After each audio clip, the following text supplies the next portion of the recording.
Hi, Mr. Jethro here from the Geeky guys, and yeah, a couple of months after release, gonna give a review of Oppenheimer, which yeah, it was has been as you may well know, it's the story about Robert Oppenheimer and developing the atomic bomb and the subsequent fallout afterwards. Get it, fallout. Um, but yeah, ended up seeing it twice. Like both times in IMAX, which was pretty good. So it was very like immersive. That I mean, it could be. I guess it is like sort of the sort of thing you'd find immersive. Not watching it in IMAX, but I think it benefited from it because it was like you see it on like a large screen and with like the the the sound as well. It really benefited from that. But obviously that doesn't matter if the story is lacking, and this really was not lacking when it came to the story. It was very fast paced, very engaging, especially for a 3 hour duration. It was very dense. There's a lot in it. If it wasn't so tightly packed, it could definitely be longer, but definitely didn't feel it. Um, like we see him from his university days, and we see him like develop and grow, and we definitely see his passion for physics and for the stuff that he loves. But we also don't see him as a perfect person. Like we see his sort of like failings, his sort of like maybe not arrogance, or maybe a bit arrogance, but it's not arrogant to the point of like excluding other people. Like he's not like a Gregory House type character where he's aloof and misanthropic, but he's definitely arrogant in the sense that he he believes that he would be the stuff that he's doing is very important, which is well earned in this context. That he there's a quote in the film. You're not just in. It's not just you think you're important. You are important. You are an important person. And as we know in retrospect, he was an important person. His work did change the face of the world and like the lives of many people afterwards. Um, but yeah, with the story and that comes along, we see more of his like involvement with the Manhattan Project and the urgency behind that. We see his like we don't see as much of the science or the bomb making as we may be led to believe in the trailers. Like the trailers show the most filmic parts, and that bit wasn't exactly filmic, but there was more. The emotional side wasn't exactly filmic, but watching him like go through and like make the bomb and his sort of like conflict with the military, and then after the bomb was dropped, his conflict with Truman and later on with Strauss. Um, but yeah, despite the fact that let's be honest, 90% of the film are just people in a room talking, which I mean, at the face of it, doesn't sound engaging, but it is. It definitely feels very engaging, and yeah, you never left bored, especially after the bomb was detonated. It's like, well, we've got another hour of this film left. Like, what's going to happen? But we get this sort of like trial. It's not technically on trial, but it's almost like a trial for his security clearance, for his dignity, for himself, and his reputation and it's been tarnished, been dragged through the mud. And Cillian Murphy also really sells it as Oppenheimer. He's really this sort of conflicted, overconfident, like hopeful person. This charismatic person.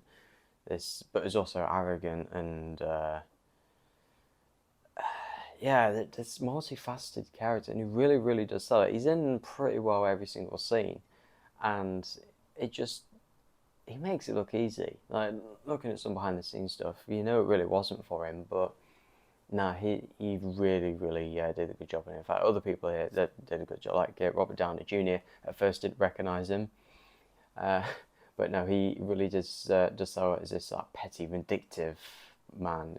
You've got Matt Damon, who plays General Groves, who was this sort of like this like level-headed, like, but also like no nonsense military leader, and he's yeah he really sold it as that someone who you think, oh no, he's going to butt heads with Oppenheimer, but I mean, yeah, they did, but again, you saw his side, which yeah, fair enough. Um, you've got Emily Blunt, who did a really good job as Kitty Oppenheimer. Who, admittedly, a lot of the way through the film, she didn't have too much to do, but later on, she did play a pivotal role.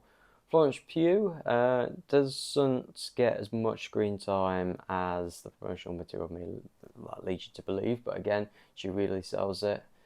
Um, yeah, I don't think there's a weak link in the cast, really, but no, I gotta commend all of them for that. In terms of the explosion, you hear in a lot of the material there was no CGI in this, and to be honest, I believe it. That it's not that I don't think there was any image manipulation. There definitely was, but a lot of the the visuals of like atoms, like with the electrons going around, or the like the smashing of atoms and the explosions happening, that was coupled with the sounds, that it was absolutely visceral. And yeah, it's just very impressive, especially on the big IMAX screen. Some standout moments, so a couple of them come to mind. First being the after the bomb was dropped, because we didn't actually see the bomb being dropped, which is probably a good thing. Just stay with Oppenheimer, stay with his experience, and we see him trying to put on this like brave, like triumphant face for everyone who's been working on the project, but it ends up with him having these visions of like the bomb going off, and again with the sound mix as well, with the sound cutting out, and then smack right into it, and with everyone like cheering and raising up, but instead of hearing the cheers and the claps, you just hear the movement of the chairs and the feet. That was very effective, and his visions of the horror that he and everyone around him has inflicted upon these people that he's never going to see, and that sells that haunting vision. And it was very, I don't know, like a lot of films like do try to pull that, but that was very impactful.